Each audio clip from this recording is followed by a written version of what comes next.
यकीन, गैरत और कुर्बत, ये तीन अल्फाज शायद इस बदलती दुनिया में किसी भी कौम की असल ताकत की अक्कासी करते हैं। और आज जब आलमी सियासत का नक्शा एक बार फिर तब्दील हो रहा है, पाकिस्तान खामोशी से मगर पुरज़्म कदमों के साथ एक नए दौर में दाखिल हो रहा है। एक ऐसा दौर जहां पाकिस्तान का नाम सिर्फ बहरानों, मसाइल या मुश्किलात से जोड़ा नहीं जा रहा, बल्कि आलमी स्ट्रैटेजिक ताउन में एक अहम किरदार के तौर पर उभर रहा है। अब एक मंजरनामा आप जरा ये देखिए कि भारत की मरकजी ऑपोजिशन जमात कांग्रेस के सदर ने भारतीय chief of defence general Anil Chauhan के इंकशाफात पर ऑपरेशन सिंदूर पर सवालात उठाते हुए आजाद कमीशन के जरिए दिफाई तैयारियों के जायजे का मुतालबा कर दिया है। भारतीय मीडिया के मुताबिक कांग्रेस के सदर मल्लिकार्जुन खड़गे ने मुतालबा किया है कि दिफाई नाकामियों का गैर जानिबदाराना तज्जिये के लिए कारगिल रिव्यू कमेटी की तर्ज पर नई कमेटी बनाई जाए, पार्लियामेंट का हंगामी इजलास बुलाया जाए ताकि कौम को सच बताया जा सके।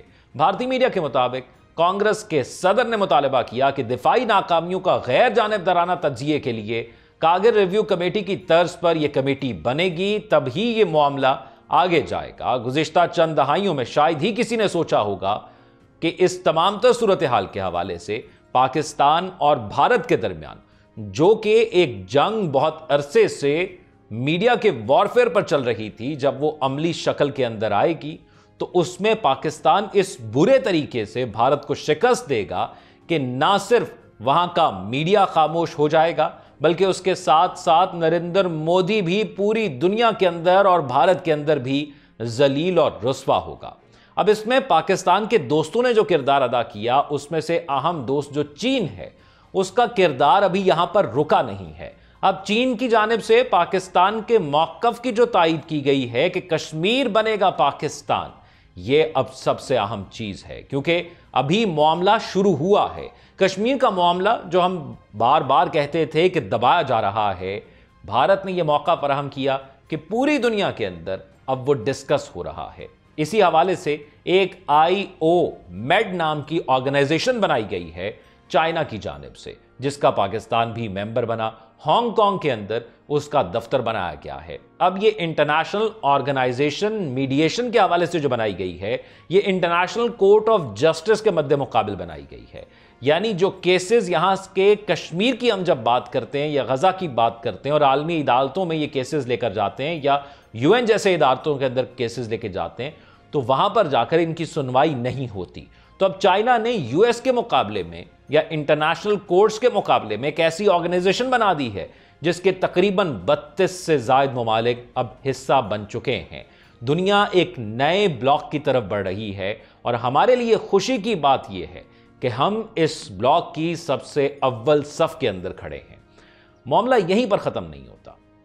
गुज़िश्ता चंद दहाइयों में शायद ही किसी ने यह भी सोचा हो कि रूस जैसा आलमी ताकत का हामिल मुल्क, जो सर जंग के दिनों में दुनिया की सियासत का महवर रहा, वो एक दिन पाकिस्तान के साथ हाथ मिलाएगा। लेकिन यह वक्त भी आ चुका है। हाल ही में अरब मीडिया ने इंकशाफ किया कि रूस पाकिस्तान की बेहतर होती मईशत और आलमी सतह पर बढ़ती हुई वक़्त से इतना मुतासिर हुआ है कि उसने पाकिस्तान में अरबों डॉलर की सरमायाकारी का फैसला किया है। $1 अरब की दो तरफा तिजारत, रूसी तेल की पाकिस्तान को तरसील और बार्टर ट्रेड के नए इम्कानात, ये सब महज मुआहदे नहीं हैं, बल्कि एक नई दोस्ती की बुनियादें हैं। और जिस चीज़ का जिक्र हम कर रहे हैं, एक नया ब्लॉक बन रहा है, उसमें एक अहम पेशरफ्त है। ये वो लम्हा है जब भारत जैसे मुल्क के लिए सिफारती महाज पर एक और शिकस्त का उसे सामना करना पड़ा है। वही भारत जो बरसों से पाकिस्तान को तन्हा करने की कोशिशों में मसरूफ रहा, आज खुद तन्हाई का शिकार होता जा रहा है।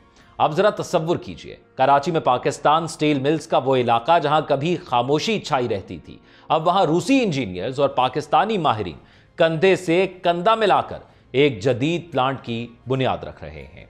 700 एकड़ पर मुहित वो जमीन अब सनत और तरक्की की नई इलामत बनने जा रही है।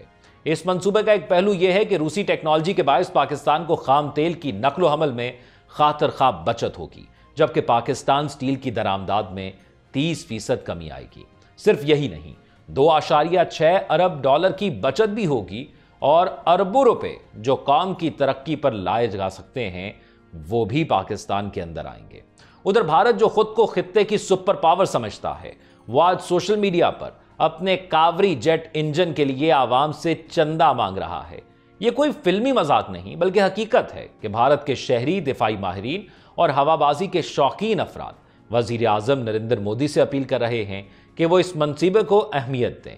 लेकिन सवाल यह है कि क्या कौमी सलामती इतनी गैर संजीदा हो गई है कि अब उसे चंदे से चलाया जाएगा? 1980 की दहाई में शुरू होने वाला कावरी इंजन आज 40 साल बाद भी कामयाबी के संगे मील को नहीं छू सका। ना सिर्फ ये मंसूबा तकनीकी नाहली, मवाद की कमी और बैनुल-अक़वामी मुआहिदों की नाकामी का शिकार हुआ, बल्कि अब तो इसका जिक्र सिर्फ सोशल मीडिया हैशटैग्स तक महदूद हो चुका है। जब भारत ख्वाब देख रहा है, पाकिस्तान हकीकत में नताइज दे रहा है। फतेह रॉकेट सिस्टम हो या शाइपर ड्रोन, पाकिस्तान ने महदूद वसाइल के बावजूद वो कामयाबियां हासिल की हैं जो महज बजट से नहीं, विजन, मेहनत और अज़म से मुमकिन होती हैं। यही फर्क है एक दावे और एक कारकर्दगी में। एक तरफ कावरी इंजन का हाल है जो 40 साल में भी मुकम्मल ना हो सका, दूसरी तरफ पाकिस्तान का शाहपर यूएवी है जो मैदान में मौजूद है, तैयार है, काबिल है और कौमी दिफा की फखरिया इलामत है।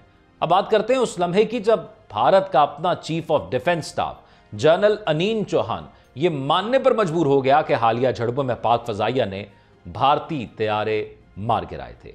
वही भारत जो दुनिया के सामने सर्जिकल स्ट्राइक्स और विक्ट्री क्लिप्स दिखाता रहा, आखिरकार सच के सामने बेबस हो गया।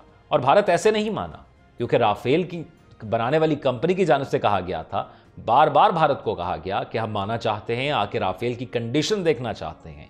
फिर भारत को यह तस्लीम करना पड़ गया कि इससे कबल वो दोबारा दुनिया के सामने बताते कि इतने जहाज पाकिस्तान ने भारत के गिरा दिए हैं। उन्होंने एक माहौल बनाना शुरू कर दिया है जिसमें आने वाले दिनों में वो तादाद भी बताएंगे। अब सहाफी पंकज पचौरी ने कहा है कि जब सिंगापुर के एक बिजनेस न्यूज चैनल ने यह खबर ब्रेक की, तब जाकर भारतीय मीडिया की हकीकत खुलकर सामने आई कि इतने सारे न्यूज चैनल्स, एंकर, सहाफी सब खामोश। क्या यह सहाफत या सिर्फ मोदी हुकूमत का प्रोपेगेंडा? राज्यसभा की रुकन सागार घोष ने बजा तौर पर सवाल उठाया कि अगर भारतीय चीफ ऑफ डिफेंस स्टाफ को यह सच मालूम था तो भारतीय आवाम से क्यों छुपाया गया, पार्लियामेंट से क्यों छुपाया गया? और सबसे बढ़कर यह सच पाकिस्तान ने नहीं बल्कि भारत ने खुद कबूल किया है। उधर पाकिस्तान के chairman joint chief of staff general Sahir Shamshad Mirza ने इस शंग्रीला डायलॉग में जनूबी एशिया के सच को दुनिया के सामने लाकर रख दिया। उन्होंने कहा कि एशिया पैसिफिक अब आलमी रियासत का मरकजी मैदान बन चुका है और अगर हमने फौरी तौर पर स्ट्रैटेजिक समझबूझ, बर्दाश्त और इदारा जाती मैकेनिज्म को बेहतर ना बनाया तो छोटे छोटे तनाज़ात कभी भी बड़े तूफान बन सकते हैं। कश्मीर का जिक्र उन्होंने खुलकर किया, एक ऐसा मसला जो दहाइयों से सुलग रहा है मगर दुनिया अब भी आंखें बंद किए बैठी है। जनरल साहिब ने खबरदार किया कि हकीकी इस्तेहकाम सिर्फ शराकतदारी से मुमकिन है, ताकत के इस्तेमाल या मफादात के पीछे दौड़ने से नहीं है। उन्होंने कहा कि अगर हम अमन चाहते हैं तो हॉटलाइंस, मुश्तरका क्राइसिस मशकें और स्ट्रैटेजिक कम्युनिकेशन की ज़रूरत है। मसनूई जहानत, साइबर मुदाखलत और रियल टाइम बैटलफील्ड इंफॉर्मेशन अब हमारी सिक्योरिटी पॉलिसी का हिस्सा होनी चाहिए। यह सिर्फ बयानात का वक्त नहीं, यह अमल का वक्त है।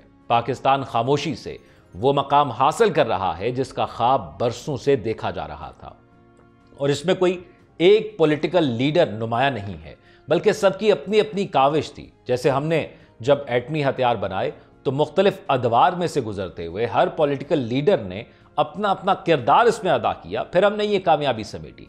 इसीलिए जब आज बात की जा रही है नए ब्लॉक के हवाले से तो हमें यह याद है कि एक वो दौर था जब रशिया और यूक्रेन की जंग का जिस दिन आगाज हुआ उस दिन उस वक्त के वजीर आजम इमरान खान रशिया में मौजूद थे, सदर पुतिन के साथ वो उस वक्त मीटिंग कर रहे थे।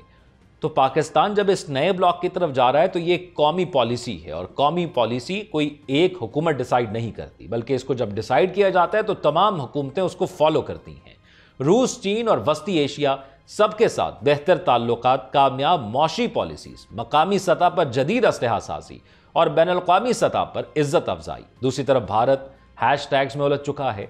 चंद मुहिम्मात, मीडिया की पर्दापोशी और शिकस्तों का एतराफ़ ये सब बता रहे हैं कि दावे और हकीकत के दरमियान एक गहरी खलीज मौजूद है। रूस और पाकिस्तान की शराकतदारी, भारत के प्रोपेगेंडे का नाकाम होना और पाकिस्तान की बढ़ती हुई दिफाई और सिफारती सलाहियतें, ये सब महज खबरें नहीं, एक नई तारीख की इब्तदा है। ये वो वक्त है जब कौम को यकीन दिलाया जा सकता है कि हम सिर्फ माजी की जंगों में नहीं जीते, बल्कि आज के दौर की मुआशी, तकनीकी और सिफारती जंगों में भी हम फाते बन रहे हैं। हमें ज़रूरत है खुद पर यकीन करने की, अपने नौजवानों को ख्वाब देने की और अपने रहनुमाओं को सपोर्ट करने की, क्योंकि अब वक्त है कि पाकिस्तान सिर्फ एक मुल्क न रहे बल्कि एक विजन बने। अगर आप चाहते हैं कि पाकिस्तान की ये उभरती हुई तस्वीर दुनिया के सामने आए तो इसे सिर्फ सुनिए या देखिए नहीं, दूसरों तक भी पहुंचाइए, क्योंकि हर पाकिस्तानी को यह जानना चाहिए कि हम बदल चुके हैं और अब दुनिया भी उसको भी बदलना होगा। आप अपनी राय से कमेंट सेक्शन में आगाह कीजिएगा। अपना ख्याल रखिएगा। अल्लाह हाफिज।